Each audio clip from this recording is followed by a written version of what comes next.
Olá, estudante! Seja bem-vindo ao meu canal, Kelly aqui da Didasco falando.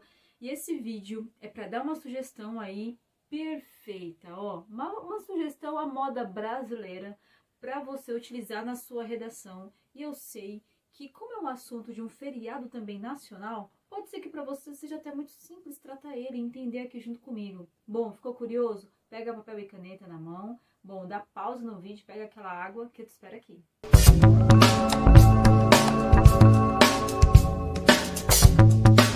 Sempre quando eu trato aqui algum assunto para você utilizar na sua redação, principalmente, eu quero que você olhe para história, sociologia, filosofia, literatura, obras cinematográficas. Eu quero que você olhe para isso com a maior naturalidade possível. Isso aí. Vamos fingir que Tiradentes, nosso amigo aí, ele é nosso vizinho, ele é nosso primo, ele é nosso tio.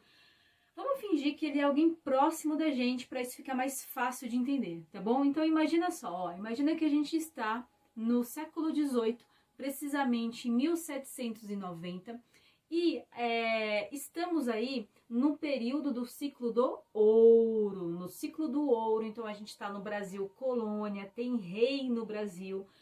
O Brasil está dividido em capitanias, cada capitania tem o seu governador. Tudo que a gente... Vamos entender que a maioria da população era minerador, tá? A gente ia para as minas, fica lá procurando ouro, ok? Para coroa, tá? Vamos entender que a gente tem que pagar obrigatoriamente o nosso imposto. Vamos entender que essas pessoas mal conseguiam se alimentar, quiçá pagar imposto. Você já deve ter ouvido algum adulto falar de imposto aí. Algum adulto já deve ter ouvido falar no jornal, na mídia, em algum local. Pessoal, o imposto, ele é como se fosse um percentual de um valor que você compra, de um valor que você recebe. Para você ter ideia, tem um imposto que é deduzido, que é cobrado do salário de algumas pessoas, da remuneração, da renda de algumas pessoas. No ato do recebimento que ela está recebendo, já é tirado aquela renda. Então, assim, imposto não é muito bem-vindo, tá? E nessa época, o imposto, ele era gradativamente aumentado conforme as necessidades da coroa, conforme a coroa precisava, ok? Então, vamos entender que você está lá, ciclo do ouro, império, e você está trabalhando praticamente para a coroa, ok? Porque você liberava todo o ouro para ela e recebia uma parte desse dinheiro. Vamos supor que se você vendesse 10 reais, se a venda valesse 10 reais, você receberia 8. Por quê? 2 reais foi o quinto, foi o imposto, entendeu? Bom, então continuando o raciocínio. A gente já estava aqui no final do ciclo do ouro e já não era tanto ouro que era extraído, entende? E com a diminuição da mineração do ouro, a nossa renda, eu e você que estamos lá minerando, retirando o ouro, já diminui, só que o imposto não. O imposto ia aumentando e a nossa renda diminuindo. Não preciso falar muito que isso vai dar ruim, né? Isso vai dar ruim. A população ficava lá insatisfeita, ficava se manifestando, mas nada era feito. Passava-se 1, 2 anos, 10, 20 anos e nada era feito por parte da coroa. Há alguma diferença dos dias atuais? Você vê bastante manifestação e não necessariamente grandes mudanças na política, entende aqui? Então vamos voltar lá. Eu quero te falar isso para você entender que é algo muito próximo da nossa vivência, tá? Muito próximo do nosso cotidiano. E aí imagine só que dentre essas pessoas, dentre esses cidadãos revoltosos, aí insatisfeitos, pé da vida com a coroa, ok? Tinha um grupo que era autodidata. Tinha um grupo que não tinha muita educação, não tinha muito conhecimento, não bebia tanto das fontes, digamos assim, políticas, filosóficas, sociológicas, mas eles eram autodidatas, eles buscavam leitura, eles pesquisavam os livros, iam nas bibliotecas, discutiam com algumas pessoas que... Preciso falar aqui, pessoal, já não é a primeira vez que eu comento isso, em alguns vídeos eu comentei bastante disso. Hoje ainda tem esse hábito. Muitas vezes os filhos da elite não estudavam no Brasil. O filho da elite, ele ia estudar lá fora. Ele ia fazer o que hoje é ensino médio ou ensino superior fora, né, na Europa, e iria trazer conteúdo para cá, iria trazer conhecimento para cá, para aplicar nos seus negócios, para aplicar nos negócios da elite, da coroa, tá? E qual que era a parte da Europa que eles iriam? A gente tá com a coroa portuguesa aqui, então eles iriam normalmente para Portugal, principalmente a Universidade de Coimbra, exatamente. A Universidade de Coimbra é uma das mais antigas, aqui ela já existia. Bom, então eles iriam para lá, E quando chegavam lá, mesmo o filho da elite, tomavam conhecimento do que estava acontecendo no mundo nesse período, o iluminismo. O iluminismo de alguns pensadores que olhavam a sociedade e começavam a questionar algumas crenças limitantes, algum modo que a sociedade se comportava, que os presidentes, os dirigentes públicos dirigiam aquela população e começaram a questionar imposto abusivo, uma forma de governar uma administração muito autoritária, diferenciação de direitos para a elite e para a classe menos abastada, a classe mais pobre. Ele começou a olhar aquilo, os iluministas, e falou: isso aqui está errado, eu vou trazer luz a essas trevas, vou trazer luz a esses problemas, essa sociedade está na escuridão, eu vou trazer informação, vou trazer razão, vou trazer questionamento para eles. Então, esses indivíduos, esses brasileiros, filhos da elite, que iriam estudar lá em Portugal, chegavam aqui no Brasil e traziam essa informação. Então, os nossos inconfidentes aqui, os nossos revoltosos principalmente, eles não foram estudar lá, mas eles se conversavam, eles trocavam ideias com esses alunos que voltavam. E esses alunos estavam lá, né, bebiam naquela fonte, então eles estavam com a mente borbilhando, pipocando sobre o iluminismo, falando: é isso aí.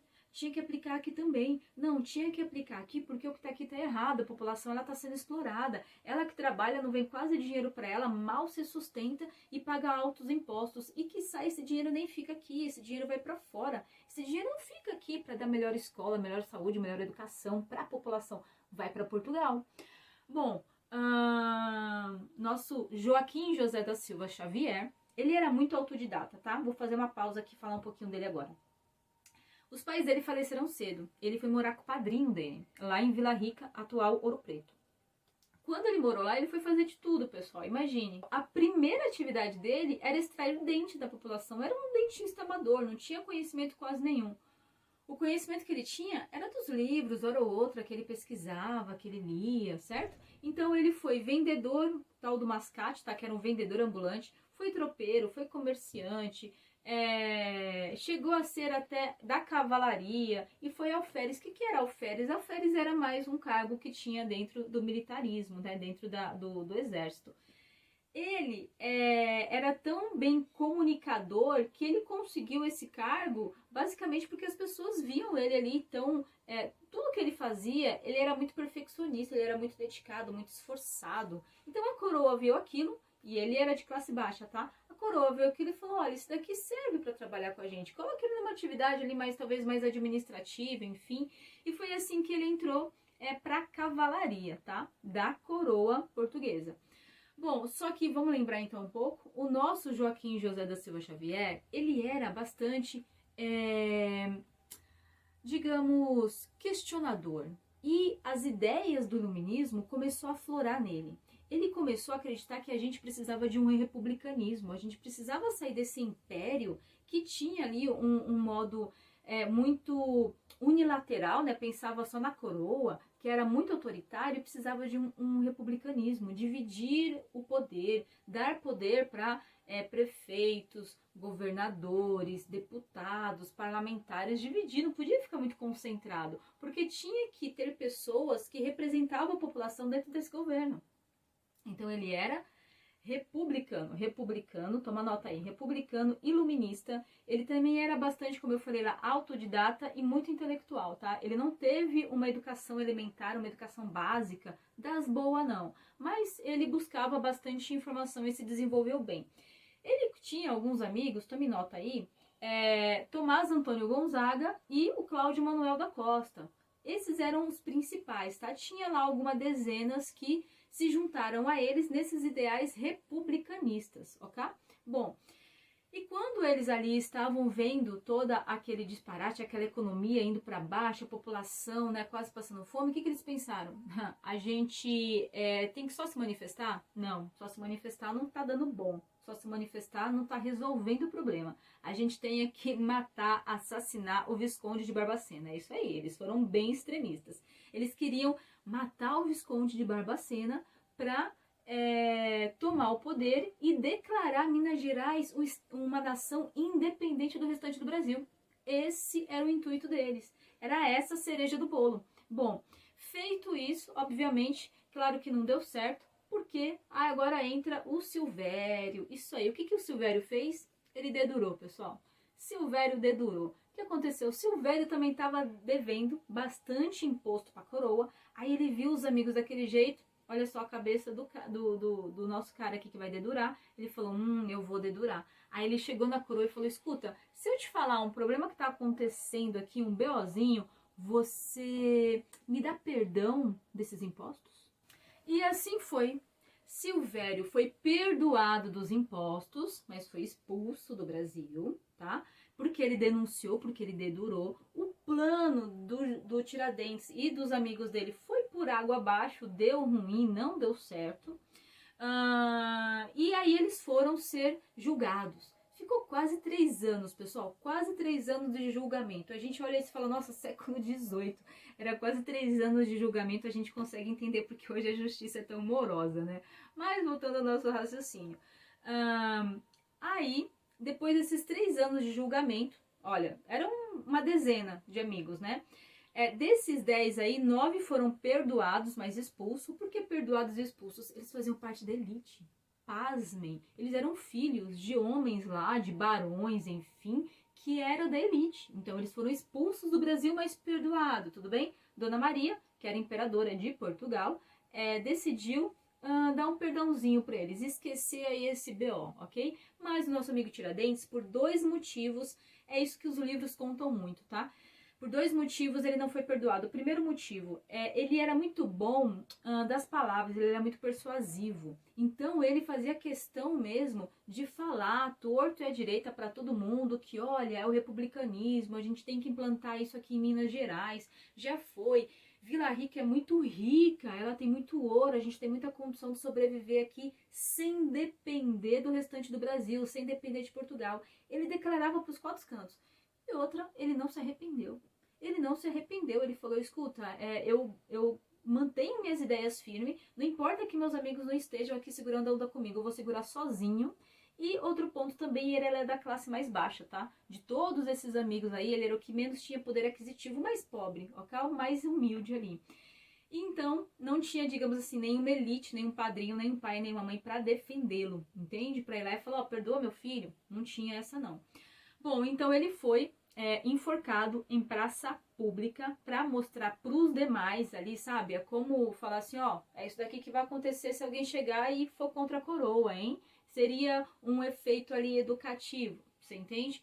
Ele foi enforcado, a cabeça dele foi decepada e é justamente nessa praça pública aí onde ele foi enforcado, hoje é a Praça de Tiradentes, lá em Minas Gerais, atual Ouro Preto, né? Antiga Vila Rica, atual Ouro Preto. Bom, pessoal, agora que a historinha terminou, você até pode me perguntar, tudo bem, Pro, eu já entendi a história, tá bom pra mim, mas como que eu posso colocar isso numa redação? Pessoal, entenda só, você tá falando aqui de manifestação social, de conhecimento, de instrução, de nível de instrução. O nível de instrução dele não era aquele regular que a gente tem na escola, é justamente aquele autodidata. Você está falando aqui de civilidade. Ele olhava ali os cidadãos e mesmo que tinha uma coroa, tinha um imperador ali autoritário, ele tinha que pagar até pela vida, ele não estava nem aí, ele estava acreditando nos ideais dele. Então isso aqui, inclusive, até esse tema aqui, ó, foi tema que está aparecendo na sua tela, foi tema de uma redação falando do quanto que as manifestações sociais surtem ou não efeito. E essa questão de civilidade faz tanto sentido que quando foi instituído o republicanismo aqui no Brasil, o Tiradentes foi eleito como mártir da República. Isso, ele é o nosso herói nacional. Você já ouviu falar em alguns outros locais aí em história, qual foi o líder da independência, né? A gente tem aqui na América Latina Simão Bolívar, tem alguns nomes aqui que foi o mártir, que foi o líder daquela independência.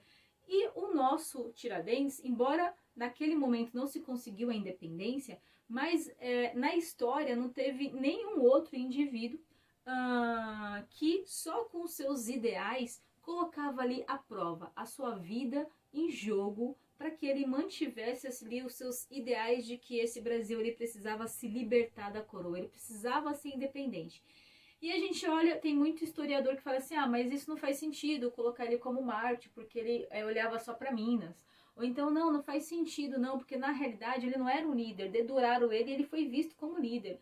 Olha, muito se conta na história, né, de forma verbal, porque vamos entender que nessa época não se registravam nos livros, e durante a República, durante o Império, a história de Tiradentes foi muito abafada. Porque não era importante para a coroa que as pessoas soubessem que teve um cara que teve tanta coragem, que afrontou tanto, senão ele poderia influenciar e incentivar outros indivíduos que tinham a mesma ideia, que tinham ali pensamentos parecidos, entende? Bom, então, mesmo com alguns escritores, alguns estudiosos, né, questionando isso, muito ainda se considera ele como Marte porque não teve nenhuma outra figura de tanta importância, sabe? Não teve um cara que falou, escuta, corta aqui meu pescoço, dou aqui minha vida, mas eu mantenho o meu ideal de republicanismo no Brasil. Não teve, foi ele.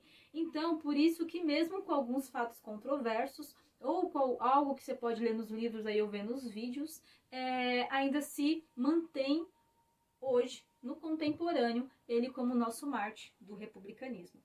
Então, voltando ao raciocínio, você pode utilizar ele em educação, porque ele era um autodidata. Você pode utilizar ele em minoria social, porque por conta, né, lembra da classe baixa dele, ele não fazia parte da elite, ele foi o único que foi degolado, que não foi perdoado. Você pode utilizá-lo também em segurança, porque olha como é que era o julgamento da época, né? Se até hoje a gente for fazer dente por dente, olho por olho, como é que fica, né? Olha como que era o julgamento da época. Então você tinha pena de morte aí para os casos julgados. Então você pode sim utilizar o Tiradentes, o dia 21 de abril, na sua redação, mandar muito bem, conseguir aquela nota, porque tem muito embasamento histórico, sabe? É aquele pensamento, né? Contra fatos no argumento. É um grande fato histórico, é de grande peso, sabe? Não tem como falar, isso aqui não existiu, isso não foi importante. Então, ele traz bastante veracidade, bastante credibilidade para você mandar bem na sua redação. Bom, agora sim, tenho certeza que esse vídeo merece um joinha, merece você se inscrever, deixar seu comentário aqui se você já utilizou ele na redação, se não usou, se te deu um flash, anota aí que eu tenho certeza que pode te ajudar e, claro, manda para aquele amigo que também tem dificuldade com redação, que eu tenho certeza que ele vai te agradecer. Obrigada por hoje, até a próxima e vai lá, gabarita essa prova.